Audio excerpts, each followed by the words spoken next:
Winter is coming to Ukraine, but Kyiv is adapting its tactics. Ukraine will soon face its second winter at war, and the bold campaigns of a year ago that saw significant gains in Kharkiv and Kherson seem a distant memory. The Ukrainian military is now waging a war of intense attrition against stubborn and larger Russian forces along a front of nearly 1,000 kilometers.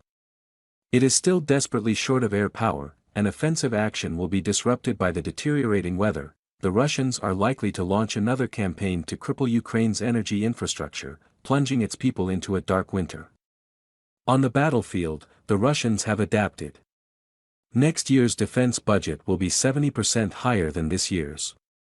They are in this for the long haul, but the Ukrainians are also adapting. After a stuttering start to the counteroffensive, as Franz Stefan Gatti and Michael Kaufman argued in The Economist, Ukrainian soldiers' ability to master Western tech quickly led to misplaced optimism that the time it takes to develop cohesive fighting units could be short-circuited.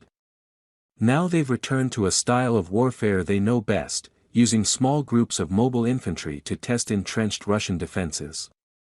It's also appropriate to the circumstances now, because scores of Russian drones spotted any concentration of forces and directed massive artillery fire against them. Small and nimble is the answer.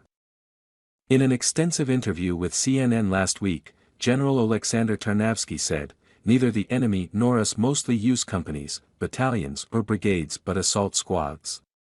Groups of 10 to 15 men.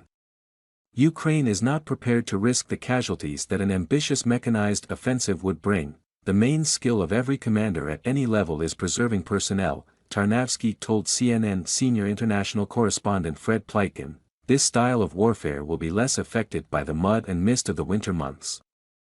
The weather can be a serious obstacle during an